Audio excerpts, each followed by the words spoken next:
Countdown for blastoff. X-5, -4, -3, -2, X-1. Fire!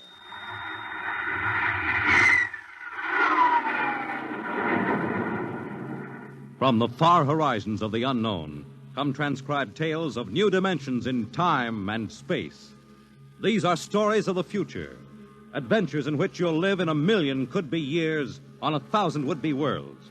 The National Broadcasting Company presents X-1.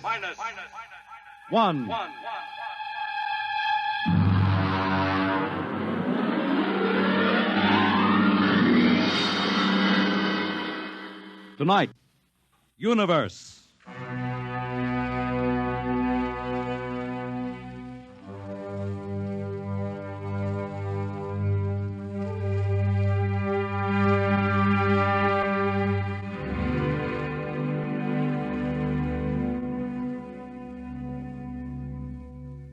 We are just beginning to discover how boundless our universe really is. And yet, as man reaches out to the stars, out toward infinity, ironically enough, he may be building himself a new kind of prison. What would it be like to live all your life in a world no larger, say, than a single gigantic rocket ship bound on an endless mercy?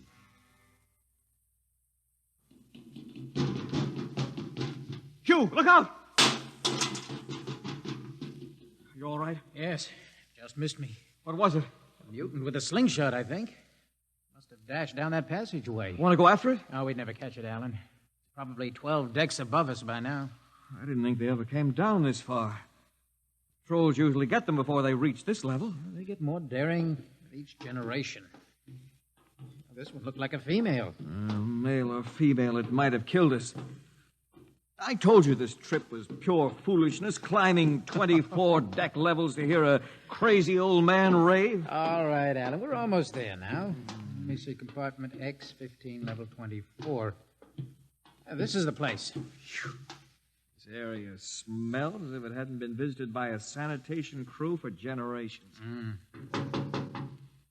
This part of the ship is almost deserted. Yes? Is this the compartment of John the Witness? Who are you? My name is Hugh Hoyland, cadet from Scientist Barracks. This is my friend Alan Mahoney. What do you want of John the Witness? Well, only to talk. Are you a believer in Jordan? Naturally. I have heard that there are those among the younger scientists who doubt the word of Jordan. To doubt is death. We're not heretics. Ah, enter.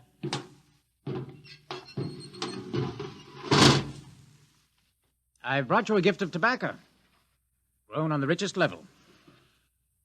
Oh, it smells good. I assure you it's of the best. Wait here. I'll get him.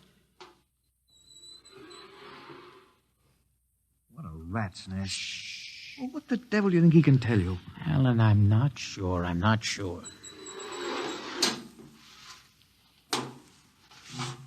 Well?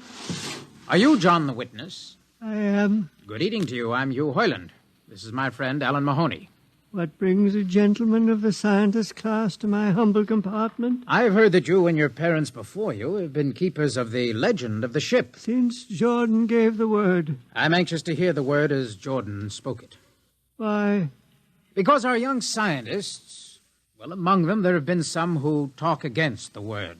There are regulations against such heresy. Still, some of them say the ship has no purpose. They say that we are here accidentally, that we have no more grace in Jordan's eyes than the most deformed mutant who dwells in the highest level of the ship. What shall I say to you? Well, I wish to hear the word from the mouth of one who knows, in order that I may become more convinced. Sit. You have a gift for the witness? The finest tobacco. Good. I will dim the lights.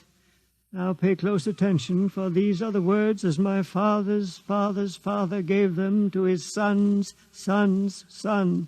This is how the ship came into being, how our people were created. In the beginning there was only Jordan, thinking his lonely thoughts. Out of his thoughts came a vision. Out of the vision came a planning, and out of the planning came decision. Jordan's hand was lifted, and the ship was born. Mile after mile of good compartments, tank after tank for gold and corn, ladder and passage, door and locker fit for the needs of the yet unborn. He looked on his work and found it pleasing, meet for a race that was yet to be. He thought of man, and man came into being. Then Jordan checked his thoughts and searched for a key.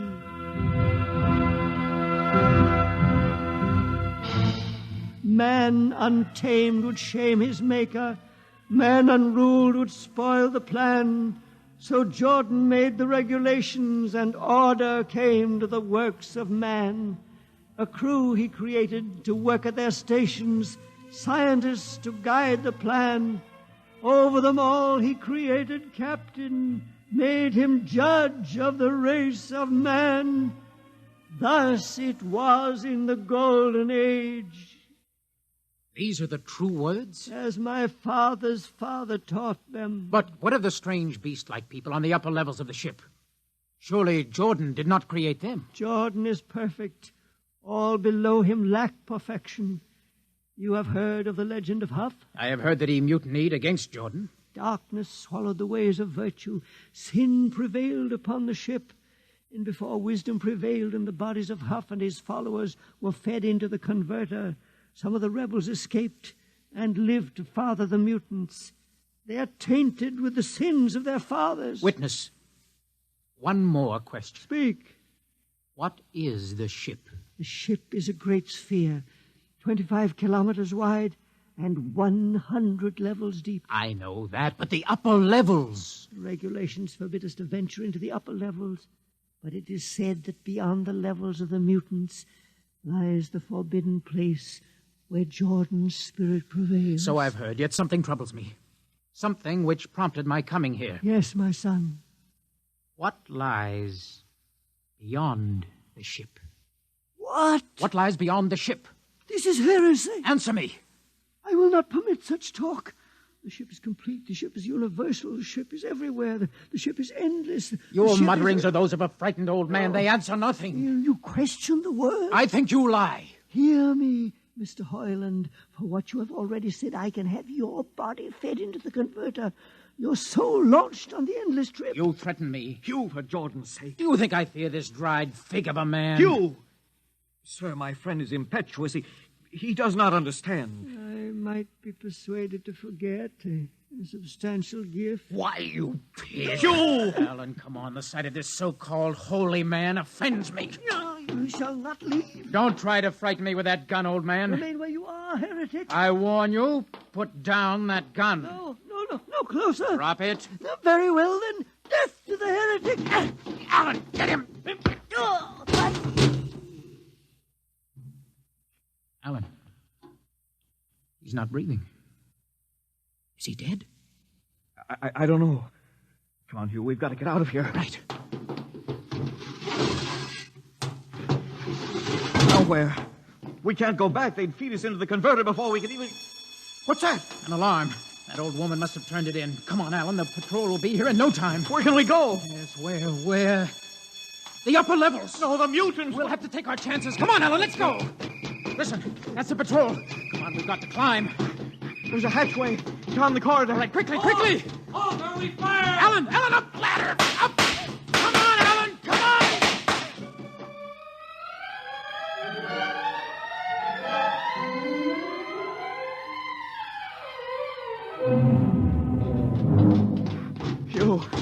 Hugh, wait. How far are we from the outside wall? Judging by the slope of the deck, about 2 miles.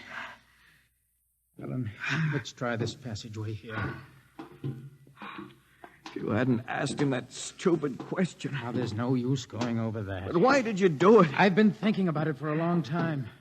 When he began to give me those stupid, tight answers, well, I just saw red, I guess. Who are you to question the ways of Jordan? When you asked me to go with you to visit the witness, I thought you wanted spiritual help. I never dreamed. I'm sorry, Alan. I'm sorry. I couldn't foresee this. Wait a minute. What?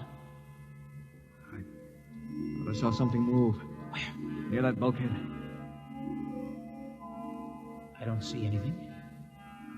Maybe my eyes are going bad. Still, listen! You behind us! Alan, look out!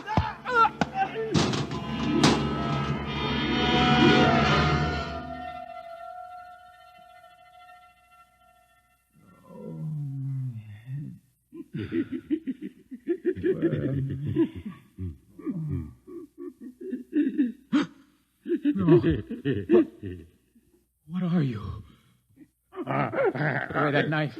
Keep away from me, you. Don't kill him. Not yet. Who are you? You must forgive my friend Bobo. Like so many of my people, he's rather impetuous where members of the so-called super race are concerned. Who are you? What place is this? As you can guess, from my leg, I'm a mutant. Mutant? Where is Alan? Your friend is dead. Dead? I was not able to restrain my people in time to save him. Why don't you destroy me and get it over with? We do not kill for pleasure, Mr. Hoyland. Only when necessary. You know my name? I read your identification tag. Who are you? Mutants can't read. My name is Gregory. Gregory? I'm a leader of my people. You see, although we are unfortunate in our heredity, Mr. Hoyland, many of us are quite intelligent. And why do you live like animals? We'd rather live like free animals than like regimented slaves, as you do. I've heard you practice cannibalism. Undoubtedly, you hear many things about us. You turn your head. Why? That monster. I've never seen a creature like him. Bobo is an unfortunate. He was born without the power of speech. How can you tolerate such a monstrosity? We've learned to live with difference. If we began to destroy our imperfects as you do on the lower levels, there would soon be no one left. It violates the regulations. The word of Jordan You know, states Mr. specifically Hoyland, that... your people are really quite primitive and barbaric. You dare say that to me? I dare say a good deal more. Let us go to my compartment and speak further. I'm always interested in information on the lower levels. I'll give you no information. Bobo. No. I want Mr. Hoyland in my cabin, please. No. I would advise you to go quietly, Mr. Hoyland. Bobo has a hatred of superior beings, which is unfortunate, but quite understandable. Proceed.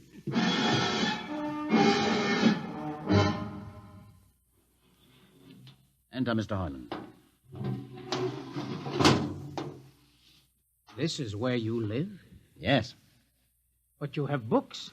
Stolen from your libraries, Mr. Heinlein. Compton's Astrophysics, Philosophy of Interstellar Navigation, Celestial Mechanics. You've read these? Most of them. I had no idea that you... Why did you bring me here? What do you intend to do? Do you believe in Jordan, Mr. Holland? There is no other belief. And the trip? I suppose you believe in the trip, too. What else is there to believe? When you die, your remains are fed to the converter, and your soul makes the trip. And where does the trip take you? Why, to Centaurus, of course. Ah. And where or what is Centaurus? Centaurus is... Mind you, I'm just telling you the orthodox answer. Centaurus is where you arrive when you've made the trip. A place where everybody is happy and where there's always good eating. And you believe this? Well, the peasants believe it literally, but many of the younger scientists, like myself, know it is figurative and symbolic.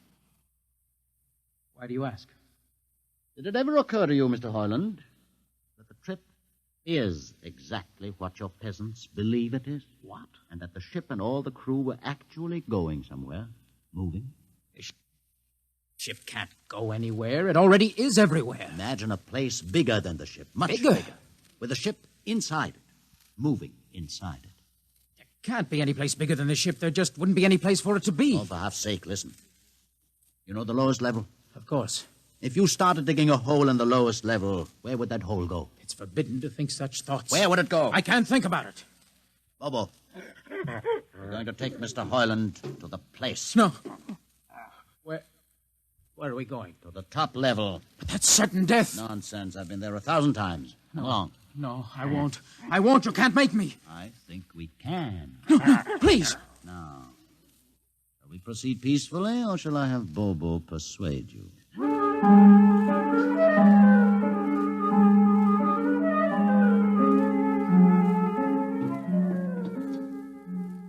Open the door, Bobo. Inside.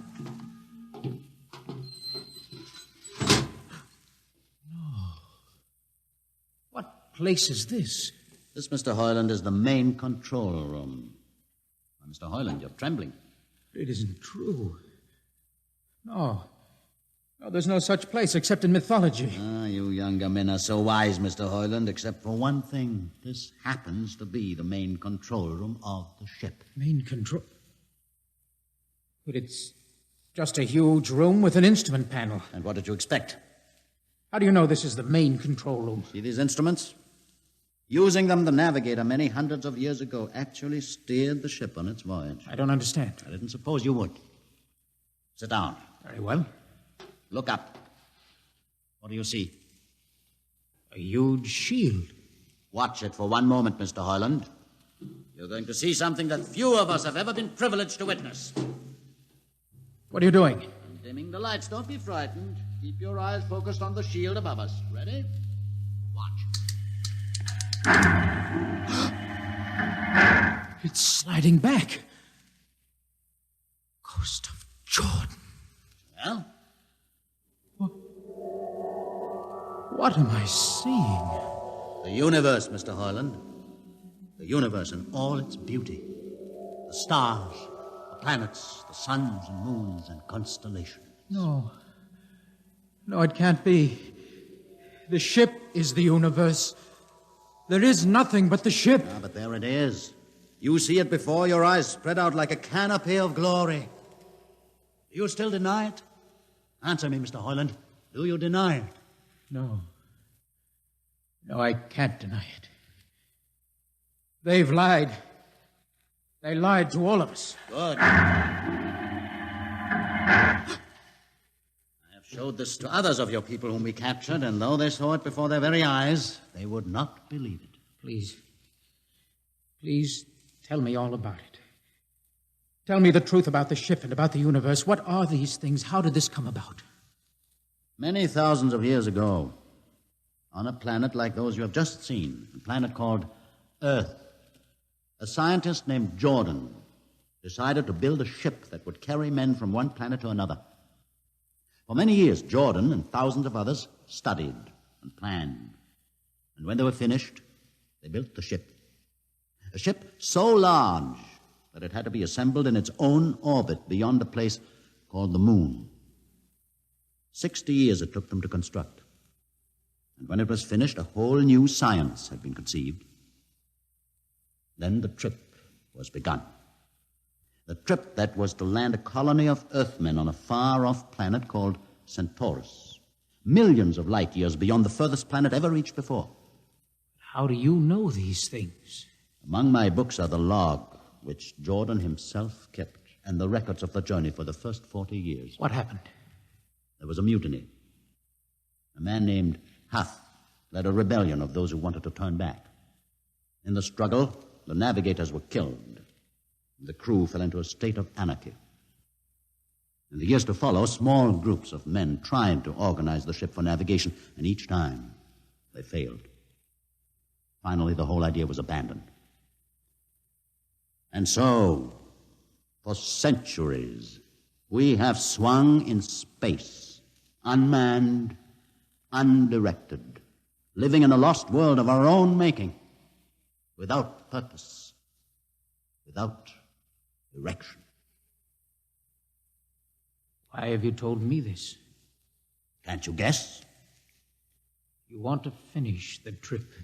Yes, but I can't. You can't? Look at me, Mr. Hoyland. You see, a mutant, a man with a twisted leg. My people are outcasts, condemned to death if we so much as set foot in the lower levels of the ship.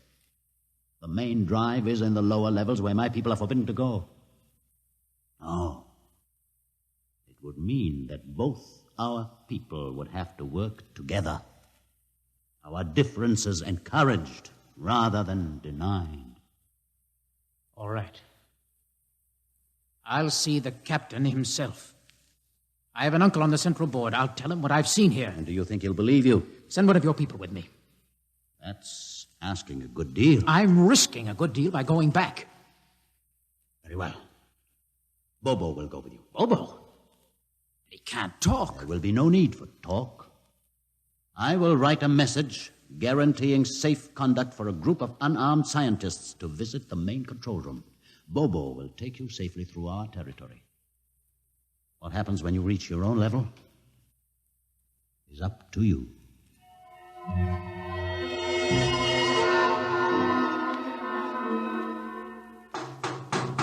One moment. Yes, what? You? Quick, Uncle, let us in. Hey, but this mutant... He's harmless. Please, Uncle, please.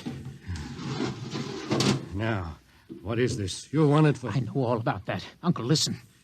I must see the captain. The captain? Are you mad? Uncle, you're a council member. You can get me to see him. He'll kill you. You're wanted for heresy. I don't care. I must speak with the captain. Now, Uncle, you're close to him. You can arrange it. I don't understand. Listen to me. The ship is moving. I can prove it. Do you understand? There is a purpose in the ship. I don't understand what you're babbling about. Now, never mind.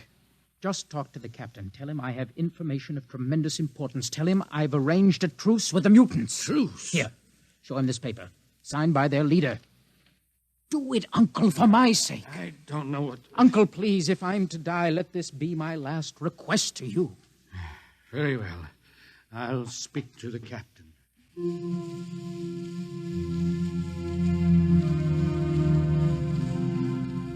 And you say, Mr. Hoyland, that you saw this with your own eyes? I swear it, Captain. I swear it on the word of Jordan. Let me see the paper again. Commander Erst, what do you think? I don't know, sir. It might be a trick. I guarantee you safe conduct. If these things are as Mr. Hoyland reports them, it would pay to risk a few lives. The man is a convicted heretic. Still, we must not discount his word. He has a safe conduct, and the mutant risked its life coming with him. I think we might investigate. Captain, you mean you will do it? I will have an expedition outfitted. Dismissed, Mr. Hoyland. Thank you, sir.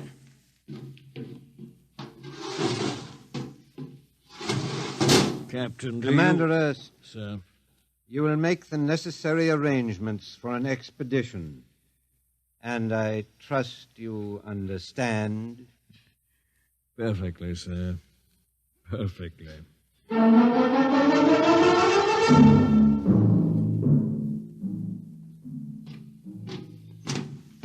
Lieutenant.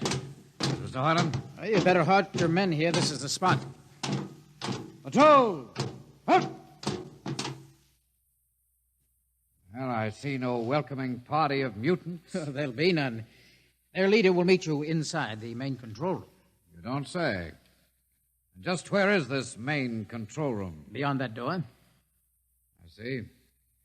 All right, man. Ready up. Lieutenant, why do you ready arms? In case of ambush. Ambush? Wait a minute, Lieutenant. What are those men doing with that ray gun? Just aiming it at the door. Are you mad? No, Mr. Hoyland, but most certainly you are to think that we could be lured up here to be slaughtered with a fantastic story about some mythical control room. Guns ready, sir. Lieutenant, I warn you, these people have acted in good faith. You can't break that faith. Oh, mutant! Come out! For Jordan's sake, Hold it. Lieutenant. A little too quiet for comfort. Mutant! Open the door! Please, Jordan, don't let anything happen. Don't let... All right, it's opening. Ready, men? Someone's coming out. Steady. Gregory, stay back! You fools! You've killed him! Here come the rest of them. Fire! Fire!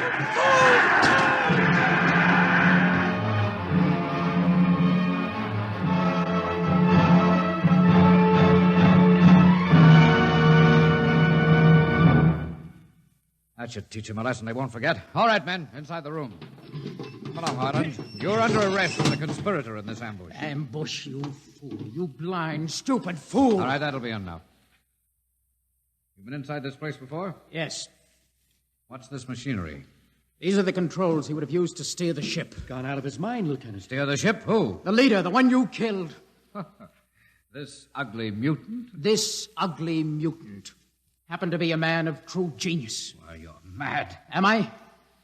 Lieutenant, this man had a vision which would have saved you, but you chose to kill him because you couldn't stand the sight of his difference from you. Shut up, Highland. Don't listen to him, man. You can't shut your eyes, and you can't shut your minds, and you can't shut your ears to this!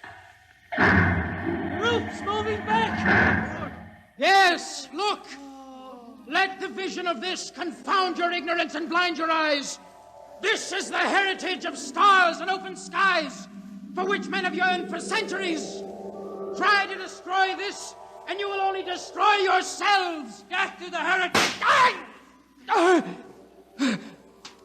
But I say to you that you can't keep this from our people. They will seek it out.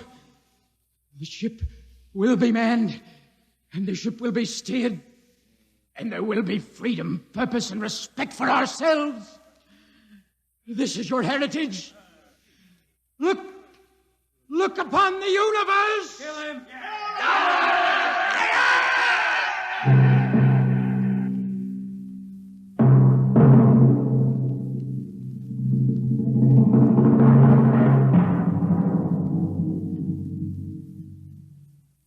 Xminus1 has just brought you Universe, a story written by Robert Heinlein and adapted for radio by George Lefferts. Heard in the cast were Donald Buca as Hugh, Peter Capell as Gregory, Bill Griffiths as Alan, Abby Lewis as the woman, Edgar Staley as the witness, Jason Johnson as the uncle, John Seymour as the captain, and Ian Martin as the lieutenant. Your announcer is Fred Collins. X-1 is directed by Fred Way and is a transcribed NBC Radio Network production.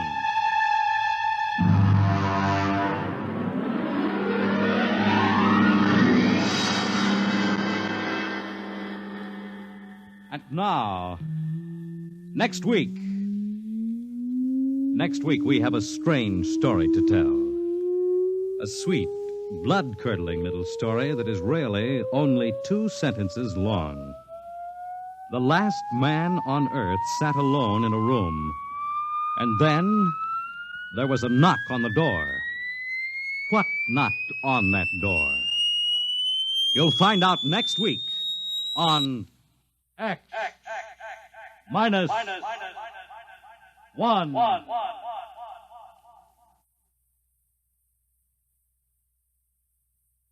When you buy United States savings bonds, you help to build your own future security. Here's an opportunity to save systematically for long-range personal objectives. So invest in United States savings bonds. Now follow the Abbotts to mystery and adventure over most NBC radio stations. Countdown for blastoff. X-5, -4, -3, -2, X-1. Fire!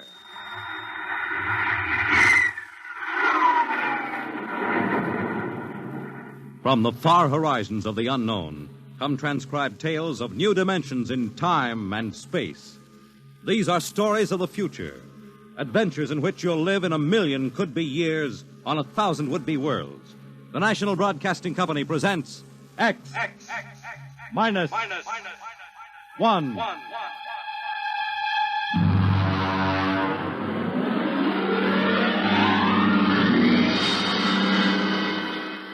Tonight, the science fiction classic, Knock, by Frederik Brown.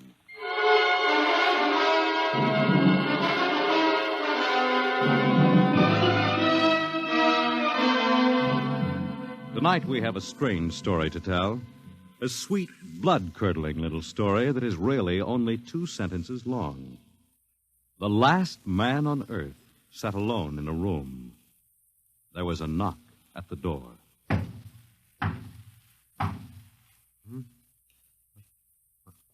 What's that?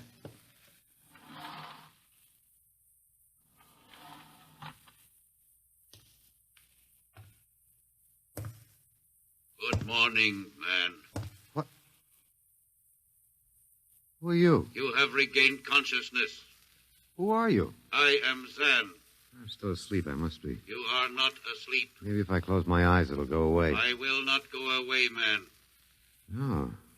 I guess I'm awake. What are you? I am a Zan. What's that? A Zan is intelligent life. Look, I don't... What happened? Where are you from? From Planet 7 in the 3rd galaxy in the 4th quadrant. Where? It is not necessary to repeat information which is correct in the original statement. Planet 7, but... You mean I'm not on Earth? You are still on your planet. Then what are you doing here? The Zans have annexed your world. You mean you've conquered Earth? Yes, that is correct. We will now prepare your planet for habitation by the Zan. How about the people? What about the population of the world? You are the population of the world. Huh? Now, wait a minute. I can't... I don't understand what's happened. The Zan have landed on your planet. We have removed the lower life forms to prepare for colonization by the Zan. When did all this happen? 2 days ago. You have been unconscious until now. You really mean I'm the last man on Earth? That is correct. Identify yourself now. What? Kindly provide data as to your position in the elementary social order of your planet. Oh. I'm Walter Phelan, Associate Professor of Anthropology at Nathan University. How do you speak English? We have deciphered your written and recorded records. It is not difficult to reconstruct your language. It is a primary type of auditory communication. Oh. Is there anything you want to complete your natural habitat? You mean I'm a prisoner? That is correct. What will you want further in your room? Do I have to stay here? Yes. The rest of my life? Forever.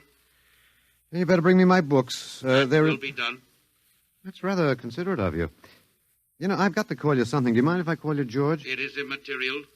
I will be back, Associate Professor of Anthropology. Oh, that's all right, George. Just call me Walter. Very well, Walter. I will be back with your books. All right, George. I'll be seeing you around. You will not be around, Walter. You will be here.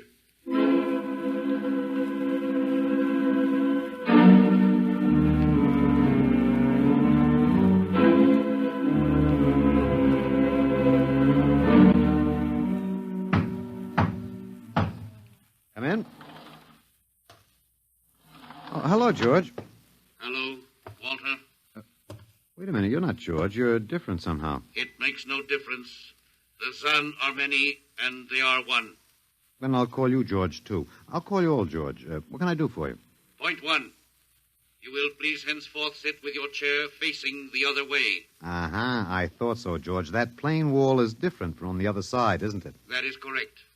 It is transparent. Yeah, that's what I thought. I'm in a zoo, right? That is correct. How many other animals do you have in the zoo, George? 216. Not complete, George. Even a Bush League zoo could beat that. Did you just pick at random? Yes. All species would have been too many. Male and female, each of 108 kinds. Male and female, huh? Of all the animals? There is a female of your species among the collection. Anyone I know? Well, never mind. It doesn't matter anyway. Well, what do you feed us all, eh? For carnivorous species, we make synthetics. The flora was not hurt by the vibrations which destroyed animal life. Oh, nice for the flora. Well, George, you started out with point 1. I deduce there is a point 2 kicking around somewhere. What is it? Something we do not understand. Oh? 2 of the other animals sleep and do not wake. They are cold. Don't worry, George. It happens in the best regulated zoos. What is wrong with them, Walter? Nothing much. They're just dead. Dead? Mm-hmm. That means stopped. But nothing stopped them. Each was alone. Well, maybe they just died of old age. Old age? I do not understand. You don't? Well, how old are you, George? Your planet went around the sun about 7,000 times since I was born. 7,000 years? Yes, I am still young. Yeah, a babe in arms. Look, George, you've got something to learn about this planet you've hijacked. Here on Earth, we've got somebody you don't know where you come from. An old man with a beard and an hourglass and a scythe. Your vibrations didn't kill him. What is he? Oh, old man Death. Down here, our people and animals live until somebody, the Grim Reaper, stops them. He will stop more? Well, he gets us all, George. With your lifespan, it won't seem like a minute and we'll all be gone. Looks like you made a mistake, George. And I don't think there's much you can do about it. That is not correct. The Zan is a logical being. We will take action.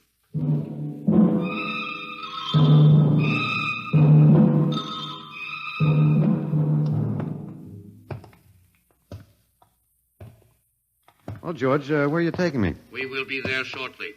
We will bring your books and your chair. You mean my lease is up? I do not understand. It's moving day? That is correct. We are here now. You will live here now, Walter. It is a larger room. Well, be it ever so humble, there's no place like home. Go inside. Oh, be careful with those books, George. Don't lose my... Oh, excuse me. Who are you? What are you doing here? I guess George didn't explain. George tries to be polite, but he hasn't quite caught on yet. I'm Walter Phelan. My name is Grace Evans, Mr. Phelan. What's all this about? Why did they bring me here? I think I know why, but let's go back a bit. Do you know just what has happened otherwise? No, not exactly.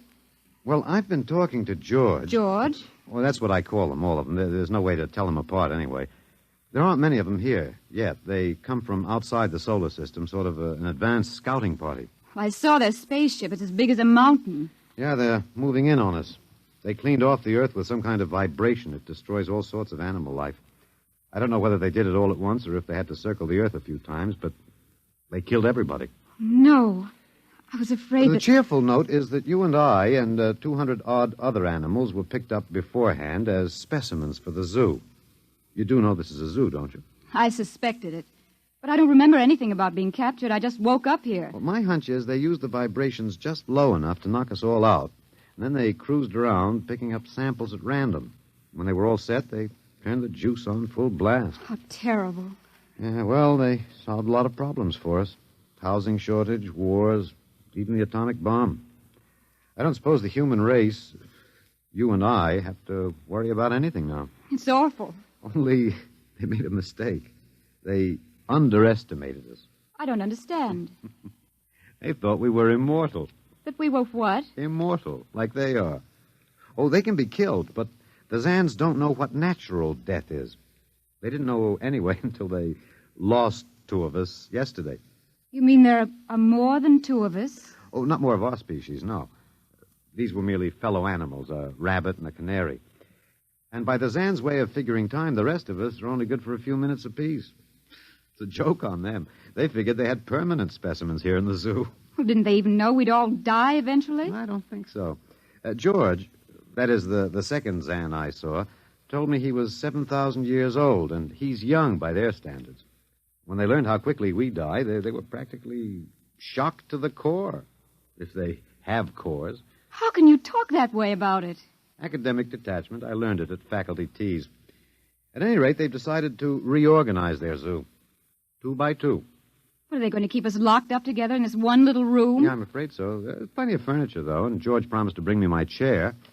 We've got to do something. Why? Well, I don't know. It just seems to me we owe it to the human race to do something. Oh, well, perhaps you have a suggestion? There must be some way. They can be killed, you said. Oh, yes, I've been studying them. They look horribly different, but I think they have about the same metabolic and digestive system as we. I think that anything that would kill one of us would kill one of them. But you said 7,000 years. Yeah, I think I figured it out. Now, George cut his, I suppose you'd call it his hand, when he brought in my books. Started to bleed, red blood. But I could see the cut closing as he stood there. By the time he left, it was healed. I don't understand. Well, you see, whatever factor there is in man that makes him grow old is missing in the Zan. Their regenerative powers must be unlimited. They just don't wear out. They go on and on until they're stopped. Suppose we killed one. There must be some way. Oh, what would be the use? They wouldn't even punish us. They'd just give us our food through a trapdoor and put up a sign saying, "Beware of the man. Dangerous." I don't think they'll even have to bother in your case. I don't see anything funny. I'm sorry. It just reminds me of Martha. Martha? My wife. She died 2 years ago. I'm sorry. Well, not at all. It was a pleasure. That'll be George with my books. Come in. Hello, George. Hello, Walter. Point 1, I have brought your books. Point 1, eh? What else is on your mind? Another creature sleeps and will not wake. Oh? A small feathered one called a duck. Well, it happens, George. I warned you. Old Man Death, the Grim Reaper. I told you about him. Walter, the Council of Zan has met. It has been decided logically that A, no life form can withstand the full strength vibrations with which we cleared your planet. Therefore, the Grim Reaper you spoke of does not exist. Pretty neat, George. What's B? B, the only intelligent life to escape the vibrations is you. Therefore, the logical conclusion is you are stopping these animals by some means unknown to us. George, you are off your trolley. You will tell me now how this is done. You've got me. Yes, we have. It is necessary to save the remaining specimens as long as possible. If we do not get the information, we may be forced to dispense with your species entirely. This means you, Walter, and the female. Now, hold on, George. Don't go off half-cocked. Let me take a look at these animals that won't wake up. I will take you there now. Go first, Walter. After you, my dear George.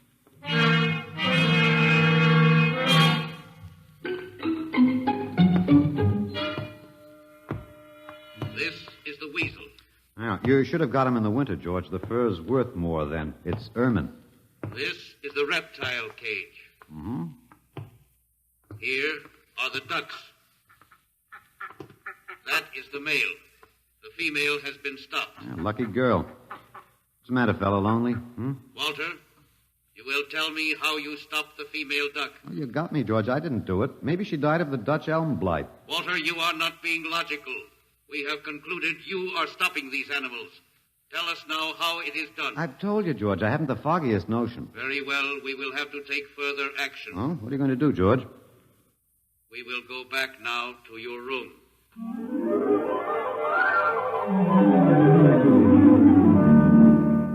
What happened, Mr. Phelan? You might call me Walter. After all, George does. And we have more in common. Please, what happened? Oh, just a duck, a dead duck. George thinks I killed her by remote control. He wants me to tell him how. Did you? Look, I'm just an ordinary anthropologist. There's no telling what those animals died of, just natural causes. But George can't see it that way. He thinks I'm holding out on him. Good. What?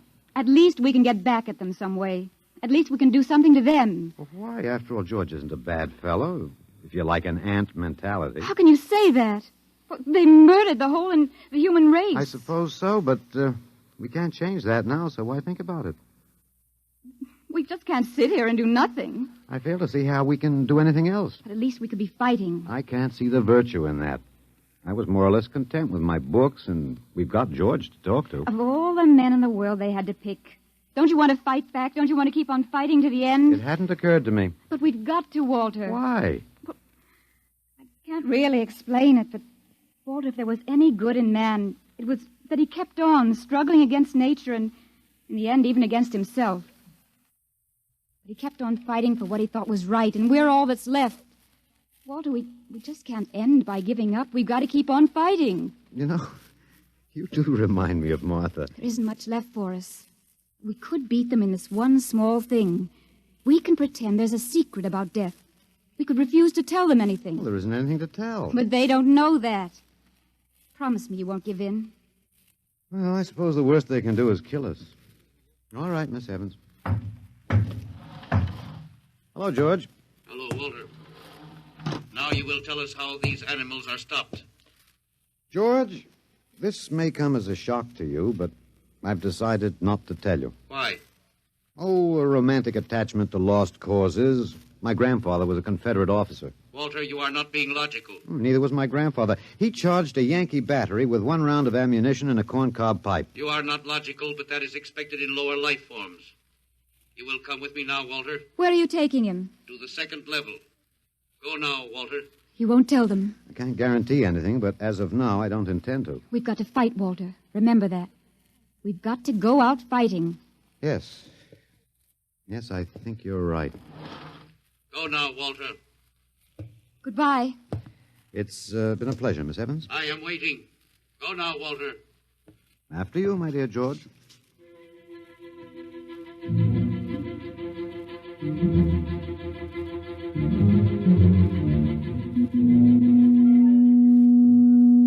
You will tell us now, Walter? That was the first level of vibration. There are many more. However, we have calculated that none of them exceed your threshold of unconsciousness. Oh, very clever, George. Of course. You will tell us now, how do you stop these animals? You will tell us now? As of now, no. However, I'm not very brave, if that encourages you, George. You are not being logical, Walter. You're telling me. We will now use vibration level 2.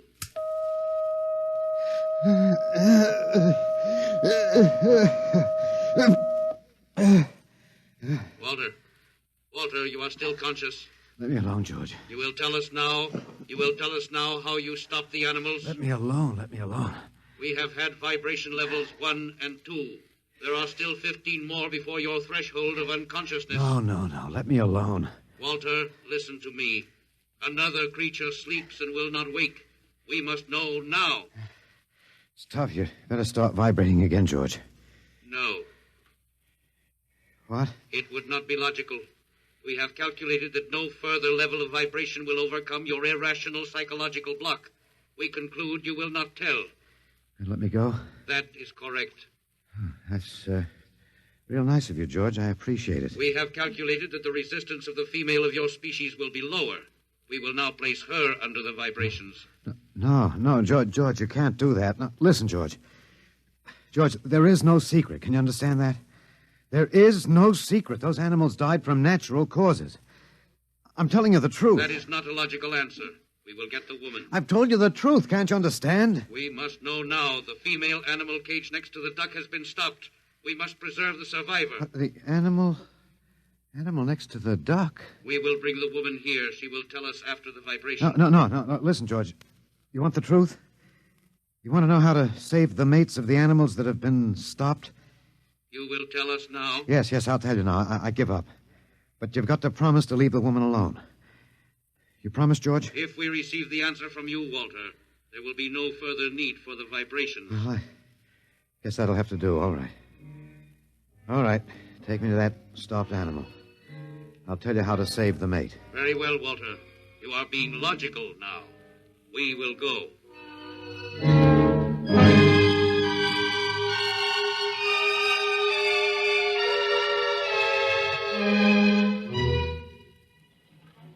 Walter, are you all right? Just let me catch my breath a minute. What did they do? What happened? After a while, I told them what they wanted to know. Oh, no. As George pointed out, it seemed to be the logical thing at the time. But you promised. I know. It was our last chance to beat them on even one little thing. Perhaps. You mind if I sit down? You gave up. I suppose you could call it that. I'm very tired. They've beaten us completely, then. There isn't even anything we can do. The last of the human race, and we give up. We don't even die fighting. Oh, it isn't that bad. Something might turn up, Martha. What did you call me? Huh? No, I must have said Martha. Sorry, she was my wife. She died 2 years ago. What were you saying? Nothing. It doesn't matter. It's too late. It's too late for the whole human race. What now, George? The Council of the Zan has met. No? Something wrong, George? A Zan has been stopped. What? Zan is dead? That is correct. Well, you didn't believe me, George. But you can die. You can really die. You'll have to get used to that if you're going to stay here. The Council has decided. A, you have in some way stopped this Zan. B, you and the woman must be eliminated. Walter. No, you've got it wrong, George. The Council has decided. This time you will have the full vibration. This time? Walter, what did they do to you? Oh, they have a rather effective third degree. They tortured you, Walter? Yes. And I thought... Oh, Walter, it was all my fault. I wouldn't even have tried without you. I suppose we have a last chance now to end with some dignity. I think you're a very brave man, Walter. No, not very. There isn't much else to do. Do we go now, George? Now, Walter. Wait. What's that? I have been told another Zan has died. Now will you believe me? The Council of the Zan meets now. 2 gone already, and you were with me, George. You know I didn't kill this one. What stopped him then? I told you, it's old man Death. You came to the wrong planet, George. Your immortality doesn't go down here. He can stop you, but you can't stop him. And you'll all die if you stick around. What now? The Council has decided. This is a place of death. We will leave your planet. Leave? You mean you're giving up? It is not safe for the Zan. Oh, Walter, they're leaving. They're really going. Go on then, George. And don't hurry back. It would not be logical to do so. We are leaving the Earth now. Goodbye, Walter. Goodbye, George.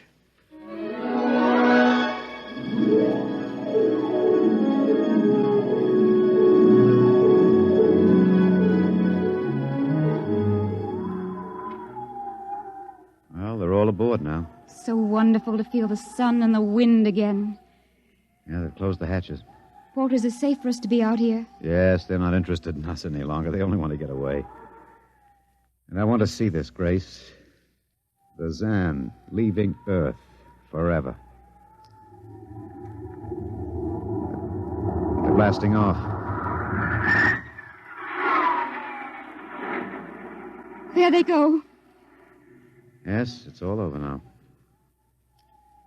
Well, I suppose we might as well go back in. I still don't understand. Walter, what made them go? I just told them the facts of life. Of death, you mean? No, of life.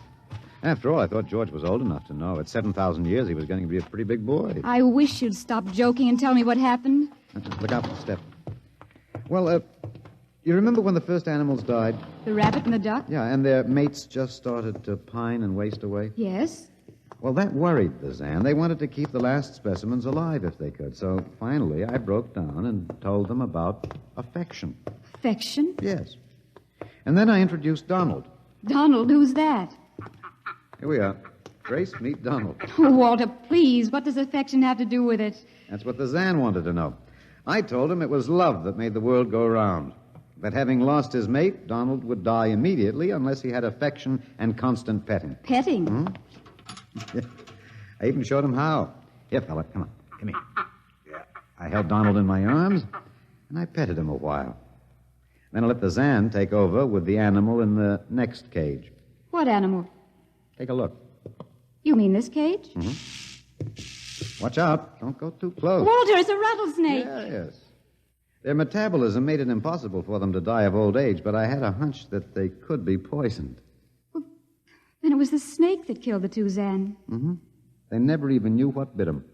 Then you outwitted them, Walter. Well, I suppose... I thought you'd just given up.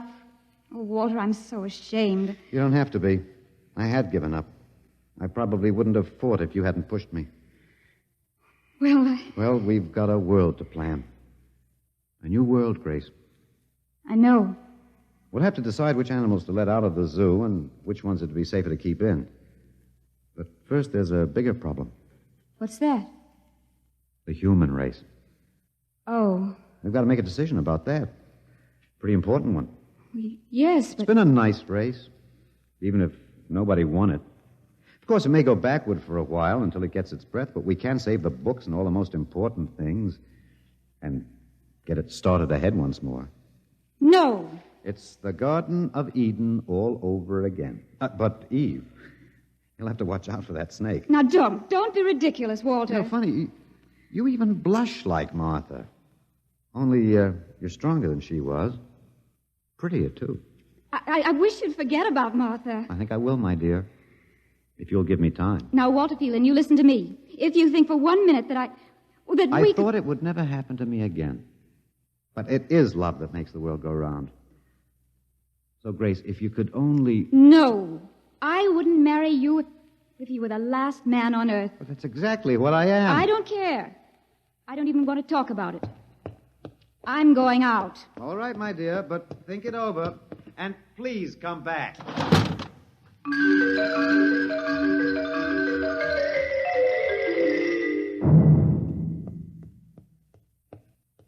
You see, I told you. It wasn't really so horrible, our story. Remember how it goes? The last man on Earth sat alone in a room. And then there was a knock on the door. Come in. Come in, Grace, my dear.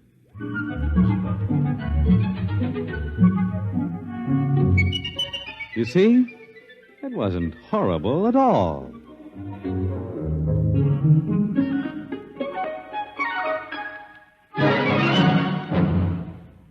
In just a moment, a word about next week's adventure. Tonight, by transcription, X-1 has brought you Knock by Frederik Brown, adapted for radio by Ernest Kinoy. Featured in the cast were Alex Scorby as Walter, Laurie March as Grace, and Louis Van Ruten as the Zan. X-1 was directed by Fred Way and is an NBC Radio Network production.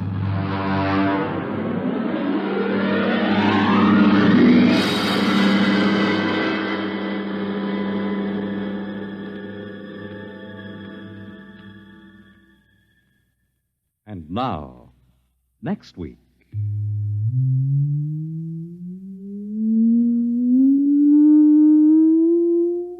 A strange and chilling story from the Bureau of Missing Persons.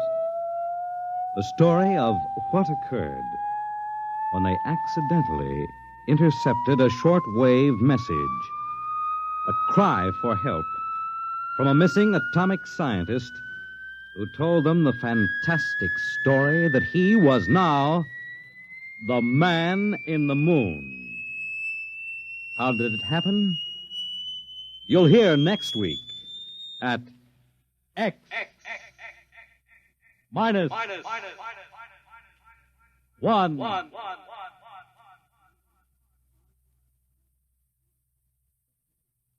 Join the Abbotts on another baffling mystery tonight over most NBC radio stations.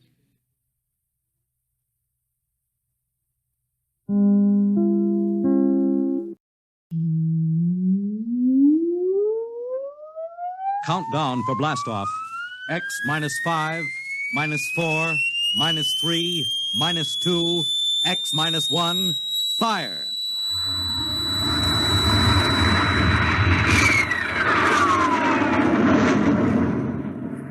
From the far horizons of the unknown come tales of new dimensions in time and space.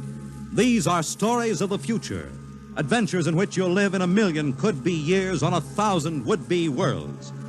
The National Broadcasting Company presents X minus 1.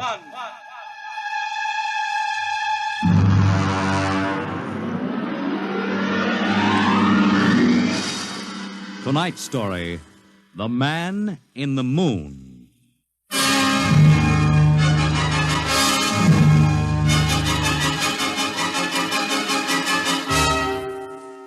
Attention. Attention. This is the Federal Bureau of Missing Persons calling all local agencies. Attention. This is a coded report nationwide. Missing since 9 o'clock this morning the following persons: Smigley Jonathan, 5 feet 8 inches tall, brown hair, brown eyes, mastoid scar behind right ear, last seen wearing blue top coat and tan cap, wanted by Los Angeles. Hello, get off this wavelength. This is a restricted band. Hello, Earth. Whoever you are, you're on a coded wavelength. Tune out. This frequency is reserved for the Federal Bureau of Missing Persons. Hello, Earth. This is the moon calling Earth. Hello, Earth. This guy's loony. This is Jake in transmission. Jake, this is Charlie of the code room. Some crackpot is on our frequency. Yeah, I heard him, Charlie. I've got CQ trying to trace a source now. We should have a triangulation any second. Well, hurry it up, will you? Some ham is in for a good stiff fine by the FCC. Yeah, they ought to take his license away. Oh, here comes Lenny with the directional fix. Right. Thanks, Lenny. Hey, what's this? This is impossible. What's going on down there? How about it? Get that ham out of my kilocycles. Oh, listen, Charlie, unless this is a gag, that interference is being beamed from 240,000 miles away. Oh, now, Jake, you know there ain't no such thing as 240,000 miles away. Yes, there is, Charlie, straight up. Oh, now, wait a minute. Charlie, that signal is coming from the moon. Are you nuts? Oh, somebody might be bouncing it like a radar signal. Radar on this frequency? Where'd you study basic radio? Now, listen, Flathead, you asked for a fix. I gave the best fix our instruments can find. Take it or leave it. Somebody on the moon is calling the Bureau of Missing Persons.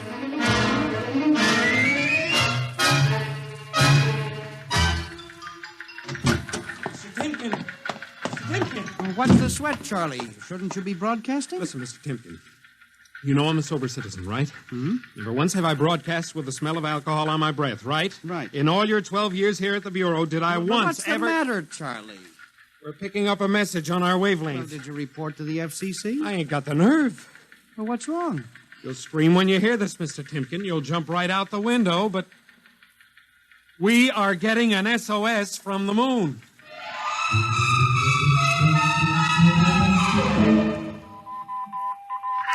Well, that's it. He started on voice and switched to Morse. The way the signal repeats sounds like a phonograph record or automatic sender of some sort. Well, what's it say? Let's see here. Can you read me? Help. Otterburn. Will contact when moon is in phase. Let's have that again. Can you read me? Help. Otterburn. Will contact when moon is in phase. Otterburn. That sounds like a name, huh? Otterburn. Wait a minute. Something registered? Cornelius Otterburn. Holy jumping Jehoshaphat. Hey, where are you going? To talk to the chief. Hey, wait a minute. What are you going to tell him? We just got a CQ from the man in the moon? That's exactly what I am going to tell him, Charlie. Oh, this is just too much for me.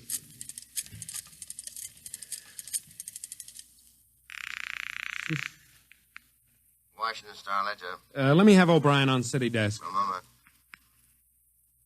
O'Brien? Seamus, Yeah? Charlie Starbuck down at the Missing Persons Bureau. You want a hot one? No kidding. This'll cost you a beer, okay? All right, shoot, Noodle Brain. I'll stay on your wavelength for 30 seconds. Okay. We just got a radio message from the moon.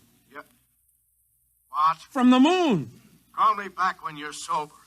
Okay, Seamus, if you don't know a story when you see one, I'll send you the name of a good psychiatrist. So long, Orson Welles.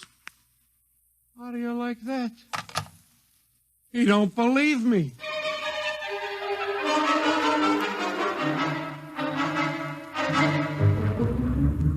Otterburn, Mr. Wade. Now, does that name ring a bell? You're the man with the photographic memory, Henry. What about Otterburn? Cornelius Otterburn, atomic physicist, reported missing from his home in Baltimore on June 5th, 1945. Just 5 years ago. Vanished completely. Are you trying to tell me you really think there's something to this man in the moon business? Henry, I'm surprised at you. This is some crackpot trying to jam the airwaves. Yes, but the name Otterburn is so unusual. So are a lot of names. But I have a theory that... I was afraid of that. Henry, you always have a theory. Let's see, what was it last year? Oh, yes. That people disappear in occupational psych. But it's true. Please, Henry, I'm a busy man. You expect me to believe that this Otterburn is sitting up on the moon, sending out shortwave messages? Well, he might be on Earth bouncing the messages off the moon. But who's to say he isn't on the moon? Henry, as chief of this bureau, I have my hands full trying to coordinate reports from 48 states and Alaska. I have no time to include the moon. But, Mr. Wade... Out, Henry. But, Mr. Wade... Out, I'm busy. Yes, sir. Oh, here. Take this folder of reports for the dead file. Yes, sir. And no more nonsense, eh, Henry? Yes. I appreciate that you have a very dull job filing old missing persons reports, and I appreciate that you take an active interest in the affairs of the Bureau. But no more nonsense, huh? No, sir. No more nonsense.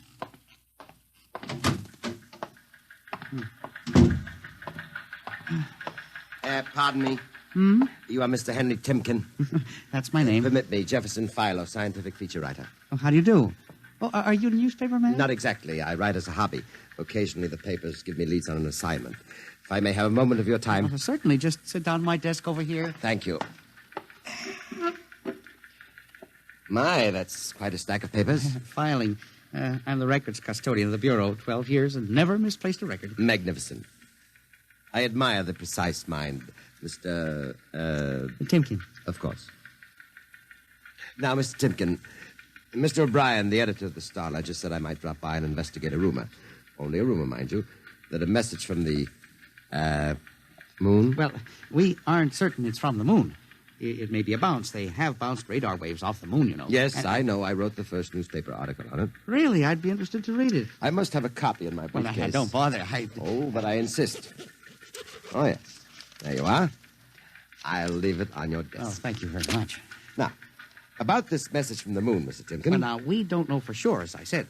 But I believe that this message, wherever it originates, is from Cornelius Otterburn. The physicist? Oh, do you know him? I once wrote an article on his contribution to nuclear mechanics. A brilliant man, Otterburn. Years ahead of his contemporaries.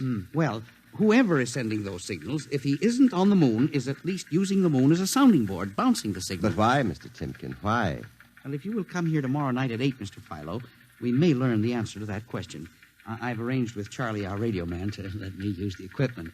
May I consider this an invitation? You certainly may. Very well, sir. Until tomorrow night, then. Goodbye, Mr. Philo. Let's see now. Aiken, Abelard, Abramson, Rono, Atch. Well, that's funny. Now, where did this list of names come from? Paul Ahrens, astromathematician. Robert Simons, electronic engineer. Carl Parker, mining specialist. Well, this must have got mixed up with the papers on my desk by accident. Peculiar list of names.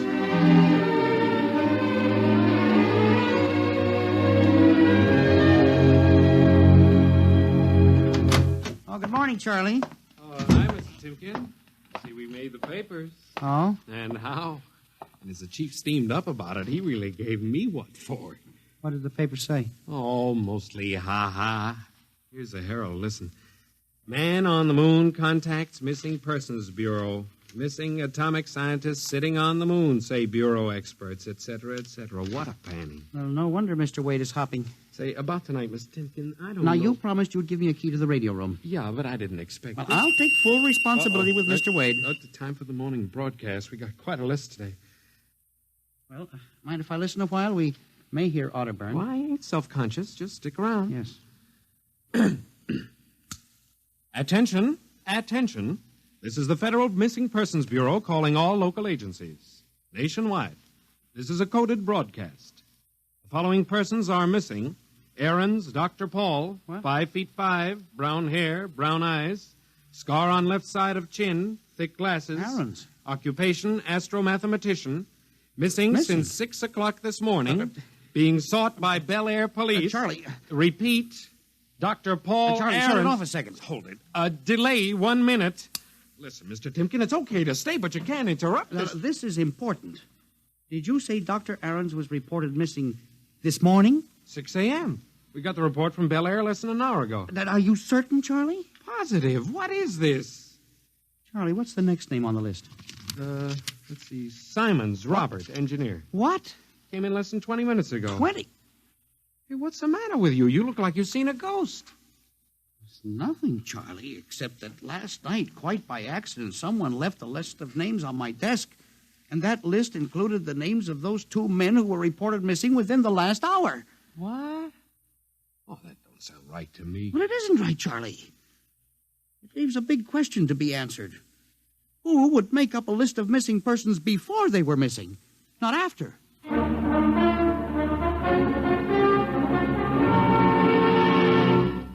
And you say this list of names was left on your desk accidentally? Well, I believe so, Mr. Wade. Do you have any ideas, Henry? Well, it's hard to say. Mr. Philo left some papers from his briefcase. Mr. Philo? Well, a science feature writer. I see. You were the leak on that story, then? Yes, sir, I'm afraid I was. I didn't think it would be treated as a laughing matter. Well, we'll deal with that later. Yes, sir. What's this Philo like? Well, he's a strange old duck, bald, thick glasses, tall. He walks stooped over. Seems to know a great deal about scientific data, but, of course, being a science writer, Is there any other possibility? I believe that this is all hooked up with the broadcast from Otterburn. That seems to be a very remote possibility. Well, the Missing Persons Bureau deals in remote possibilities, Mr. Wade. I do not require a statement of policy. Yes, sir. What's the theory? Well, for some time now, it has been my contention that in a country like ours, where even the cleverest criminal can be ferreted out and located eventually, there is no such thing as a missing person. I was afraid of that. Now, for 12 years now, I have kept the central files, where information from all over the country is channeled and recorded. I have made a private study. This is beginning to sound familiar, Henry. And I have discovered that each year, literally thousands of persons vanish, leaving no trace. They are never located. Where do they go? Nobody knows. And they disappear in interesting cycles. What sort of cycles? Occupations, for example. 1 year we'll have a run on, well, say, coal miners. Next year, the proportion of engineers increases. And then scientists. And what do you think happens, Henry?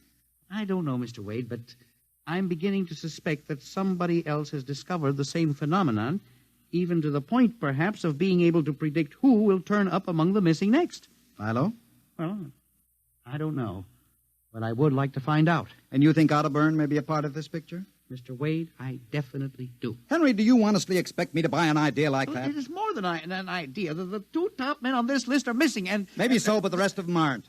Parker, Watson, Gibbs. Why, I saw Parker in the restaurant where I had lunch today. Yes, but... And if you think I'm going to make myself a laughingstock by accepting such a crack-brain theory... Well, Excuse me. Yes. Hello, Wade speaking. Yes? Yes? I see. What name? Just a moment. Henry, let me see that list again. Here you are, sir. Go ahead. I see. I'll get back to you. I Guess I owe you an apology, Henry. Sir? Carl Parker was just reported missing. Parker? Third man on your list. Holy mackerel. Exactly. Henry, for a good many years now, I've ridiculed these theories of yours. I don't know. Perhaps I've underestimated you. Maybe this time you've really stumbled onto something. What do you intend to do, Mr. Wade? I don't know. I haven't thought it out yet. I was planning to listen for another broadcast tonight in the hope that Otterburn might try to contact us again. Good idea. I believe I'll join you. I also invited Mr. Philo, the feature writer. Oh? I'll be glad to meet him. I'm beginning to get interested in your Mr. Philo. Mr. Wade, you don't think that he's mixed up in this? Yes. I don't know, Henry. But it suddenly strikes me that we don't know very much about him, really. We ought to contact the police. No, Henry. I think we're better off keeping this between ourselves for the moment. We're dealing with the unknown. And in solving an equation for the X factor, it's often easier to limit the number of terms. You follow me? I don't know, Mr. Wade. There may be more danger in what you have discovered than you are aware of. Let's keep it quiet. Do you agree? Maybe you're right, Mr. Wade. I hadn't thought of the danger involved.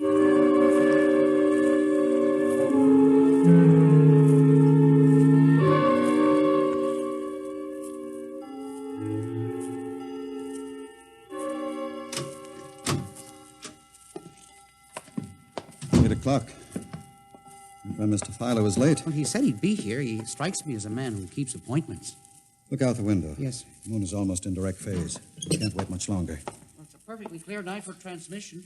If anybody's sending, we ought to pick it up with this equipment. You'd better switch on the set. Yes. I never realized how eerie this office could be when it was empty. I'll have to light in the hall for Mr. Philo when he comes. Are you getting anything? Just some foreign stuff, I think. That concludes the British portion of tonight's programming from Johannesburg, South Africa. We continue in April. That's a peculiar transmission sound. Earth. Now, that sounds like something. See if I can work the selector. The moon is in phase. Yes. Hello, Earth. Can you hear me? I'll try to return. Hello? Hello? Hello, Earth. Hello, do you hear me? Oh, I get you now. Thank God. Who are you? Can you hear me? Who are you? This is Professor Cornelius Otterburn. Hello? Go on, I hear you. Not much time. They're on to me. They've located my sending point. You hear me? Go ahead, keep talking. I've only enough oxygen for a few minutes more. Well, where are you? I'm on the Earth side of the moon. You get that? The Earth side of the moon. A volcanic crater. Good. Start that recorder, Mr. Wade. Go on. Explain, please. Explain, please. Now listen closely. There is an Earth colony on the moon. There is an Earth colony on the far side of the moon, made up of renegade scientists and criminals. Professor Ernst Halsman... He died in an insane asylum in 1938. Professor Ernst Halsman discovered nuclear rocket power in 1935. Turned his plans over to escaped inmates of the asylum. They took off and set up a colony on the far side of the moon in 1938. Go ahead, we're recording you. Each year, they recruit new colonists from Earth. Slave labor, mostly. I was kidnapped in 1945. Yes, I know. Keep talking. They wanted me to work on atomic drive for their flying disc. Hello? Still getting you. Go on. Last month, 6 others and I escaped. Speak louder. You got to stop them.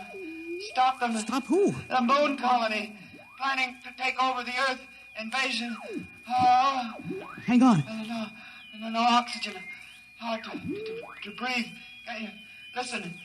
They have agents on Earth. You hear me? Agents on Earth? Where? Who? Hello?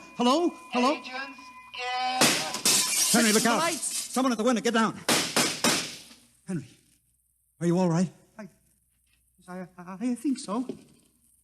This shot smashed the transmitter. And the lights. Strike a match. Careful. It was close. I got a look at him. From the description, it was your Mr. Philo. We got a recording anyway, but not the most important part of the message. Poor Otterburn, suffocating to death. Henry, We've got to get you out of here. He said they have agents. Philo was probably one of them. He'll be looking for you now, trying to kill you. But the police... You think the police would believe a fantastic story like this? People being kidnapped to the moon as slave labor? Moon colony planning an invasion of the Earth? But Henry, believe me, they'd trap us into straitjackets before we could finish. We've got to do something. We need time. Time to get through. You don't think my theory was bunk then? I know it wasn't, Henry. Right now, my only concern is for your safety. But we can't walk out of here. Philo's probably waiting. Listen, there's a service elevator that leads to the basement garage. Yeah? We can get down there. There are some delivery trucks parked there all night. We can probably get one started. The garage door's off the ramp, work from the inside. We'll start the mechanism and make a run for it. I don't know. I think if we call the police... By the time the police get here, we'll be dead. You think Philo will wait outside all night? Come on. That's an order. Okay. But what about the recording of Otterburn's notes? We'll leave that here in the safe in my office. They'll never get into that. Let's go. You buzz the elevator while I hide the recording.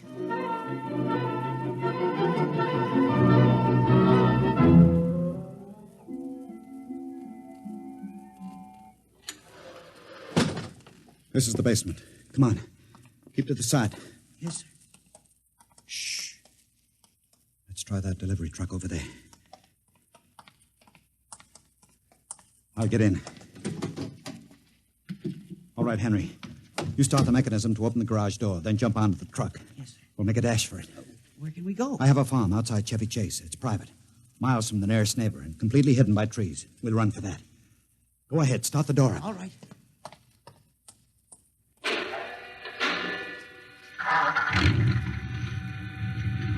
Quick, jump in. Here we go, Henry. Cross your fingers.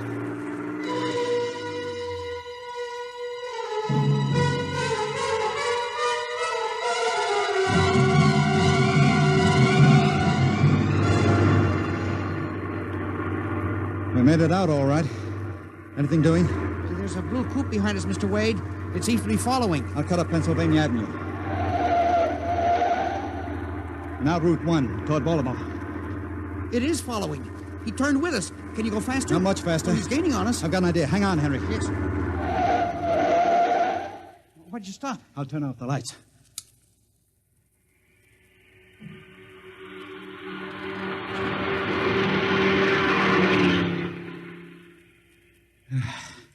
It worked. He shot right past us. Now we'll double back and go out another route.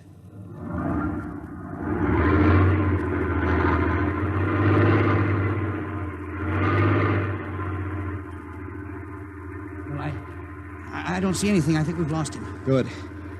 I think everything's going to be all right now. We can be at my farm in less than an hour.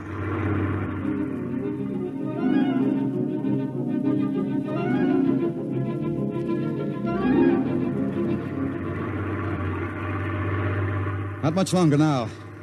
Is anyone behind us? I thought I saw the blue coupe again, but I was mistaken. Whew.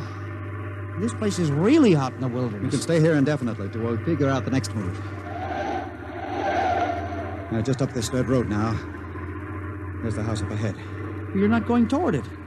No, I have a better idea. There's a big abandoned wheat silo on my grounds. It's down a hollow where it can't be seen except from the air. And even then, the oak trees shield it. We'll hide you out there. Now, we leave the truck here. It'll never be seen. Come on. Yes.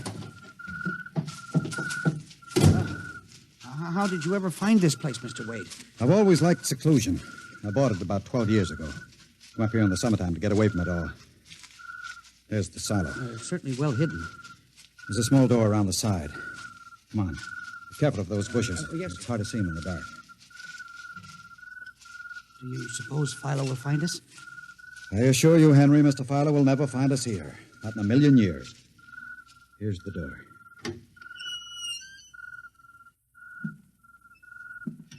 It's pitch dark. Oh, my arm. I know the way. Just a few steps up and another door. Steel. This is an unusual silo. Double wall, wood outside and steel inside. Completely fireproof. An army couldn't wreck it. We're inside the inner shell. Careful. You're in a circular room. Stay here a moment. I'll go outside and see if the coast is clear. In a moment, your eyes will become accustomed to the darkness. I'll bring back some food and water.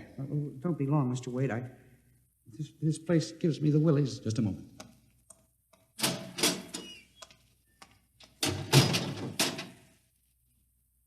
Mr. Wade. I swear I hear something. Mr. Wade. What's that? There is something. Good Lord. There's someone in here. It's locked. Oh, no. Mr. Wade! Mr. Wade, let me out! I'm not alone in here! Mr. Wade! This must be a light switch. Thank God. Oh, no. People. 10, 15, 20. Mr. Wade, help! Help! It will do you no good to shout, Henry. Mr. Wade, where are you? Outside. Speaking over the intercom. Mr. Wade, there are people in here. 15 or 20 of them. They're sitting like statues, just staring at me. They won't hurt you, Henry. What? They've all been drugged. They're even more helpless than you. But who are they? Permit me to introduce them, Henry, since they're currently unable to introduce themselves.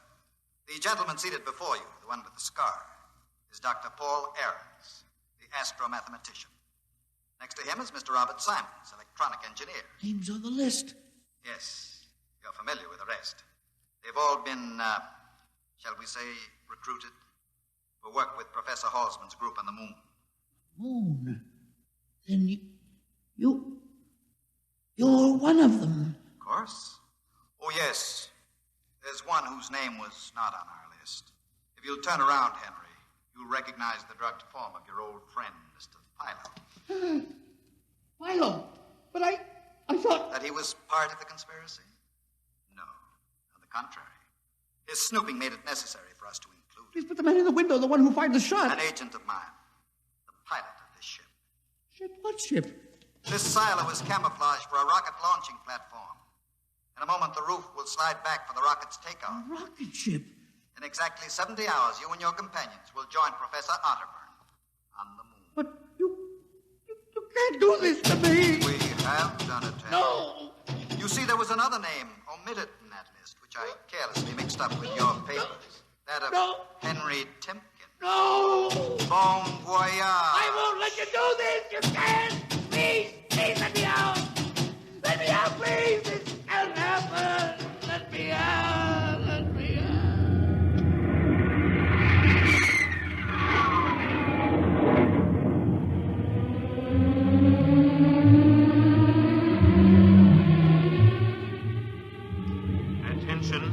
Attention. Missing since 8 o'clock last night, the following persons.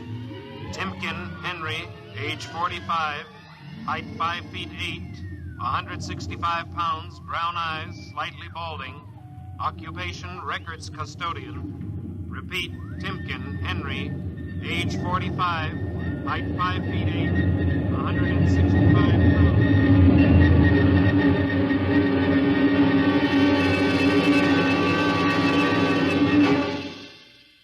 In just a moment, a word about next week's adventure.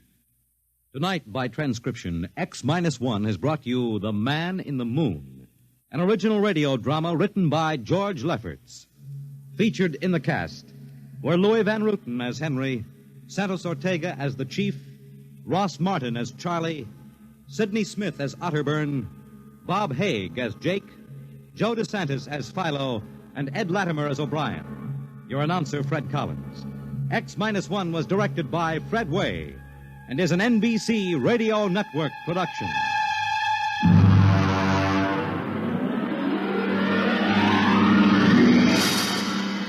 And now, next week, the sign on the window said Perigi's Wonderful Dolls. A woman and a child waited outside. The little girl peering eagerly through the window, and the woman glancing impatiently at her wristwatch, as if expecting someone who was late for an appointment. And there was nothing about Perigi's doll shop to warn them that they were waiting to...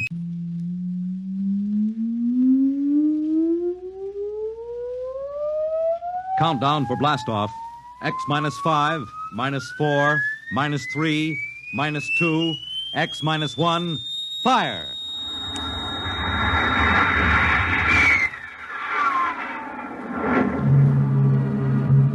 From the far horizons of the unknown come transcribed tales of new dimensions in time and space. These are stories of the future, adventures in which you'll live in 1,000,000 could-be years on 1,000 maybe worlds. The National Broadcasting Company presents X-1.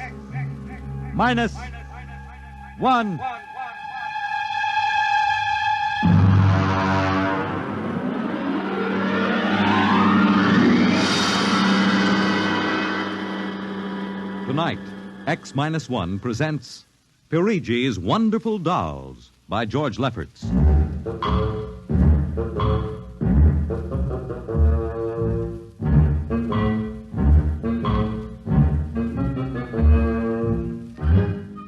The doll shop stood on a quiet Washington side street, not too far from the sprawling Pentagon building.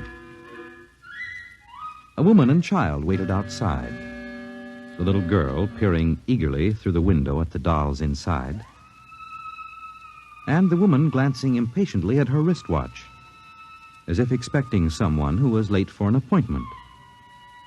There was nothing about the doll shop to warn them that they were waiting to keep an appointment with doom.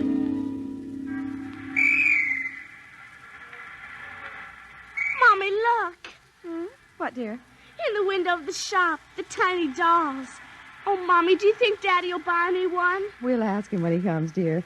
Should be here soon. He said 3 o'clock on this corner. I see him, Mommy. See? Oh, Henry, over here. Hello, dear. I'm sorry I'm late. Well, we're all ready to go shopping. Cindy's been... Yes, well, I'm afraid we'll have to call off the shopping, Elma. Oh, Henry, we promised Cindy. Well, I'm sorry, but it's just one of those things. You've been the wife of an army colonel long enough to know his life isn't his own. What is it this time? Well, some more of that flying sphere nonsense. The pilot who says he sighted it last month crashed and was killed today, and the general wants a full report. Oh, dear. What next? Well, I got a staff meeting at the Pentagon at 3:15. Daddy, look in this window. Well, I haven't time, dear. Alma, I... Just for a minute, Daddy, please. Now, Cindy, I haven't time to stop and watch a bunch of 6-inch dolls parading around in the shop window. Say, they are lifelike, aren't they? Look at that, Alma. Dolls are marching around like a regular review. They've even got their own little band. See the one in the red jacket, Daddy? Yeah. He's the leader. He's bowing to us. Well, they don't look human. Henry, your staff meeting.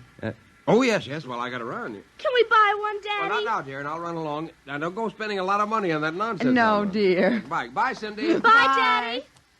Oh, look, Mommy, the band is going to play. Aren't they wonderful, honey? Honey, I must have stood on this corner 1,000 times. I've never noticed this shop before. Look at the man inside, Mommy. Who's he? That's the proprietor, dear. Doesn't he look funny with those red cheeks and white mustache? It's easy to see who he models his dolls after. Mommy, look. He's coming to the door. He's coming. Good evening, children. Good evening. How funny he talks. Hush, Cindy. Would you like to step inside the shop of Santo Pirigi? Well, yes, we would. But... This way. Mommy, it's like fairyland. Here in the shop of Santo Pirigi, creator of Pirigi's universal wonderful dolls, the world of adult reality is blended with the world of child's fantasy. This is a new shop, isn't it, Mr. Pirigi? What is new and what is old? Come, this way. Would you like to meet one of my little ones? Oh, yes. Now, this one in the red jacket is Toto. He's the leader. Handle him ever so gently. See, I will set him on the table. Speak, little one. How do you do? How do you do? How do you do? Oh, Mommy, he talks. The doll talks. Amazing, absolutely amazing. That is nothing for Pirigi's wonderful dolls. Listen. Sing. Sing, Toto. Sing for the little girl. My name is Toto. Sing, Toto. Men are big and tall. Dolls are very small. When men begin to fall, the dolls will rule them all. More. How do they work, Mr. Pirigi? How do they work? That is the secret of the great Pirigi, greatest of all doll makers. To make an ordinary doll is nothing. To make a perfect replica, that is something. But to make a doll with intelligence, that is the work of an artist, eh? I suppose that they're very expensive to buy. Pirigi does not sell his dolls, madam. You don't sell them? When I construct a doll like Toto, I cannot bear to be permanently separated from him. So instead of selling, I rent my little people. You do? You rent dolls? Precisely. $10. For how long? For as long as they are cherished. My only request is that when you grow tired of my dolls, you return them to me in good condition. Oh, Mommy, could we take him home? Take him home. Take him home. Take him home. Oh, look, he's bowing and dancing. He wants to Well, come. honey, your father said that we shouldn't spend a lot of Oh, money. please, I'll take such good care of it. Please. Well, honey, we'll have to deal with your father later, but... Well... Oh, Mommy. All right. Wrap him up, Mr. Parigi. But I have a feeling that when your father comes home, we'll be sorry. Be sorry. Be sorry. Be sorry. Be sorry.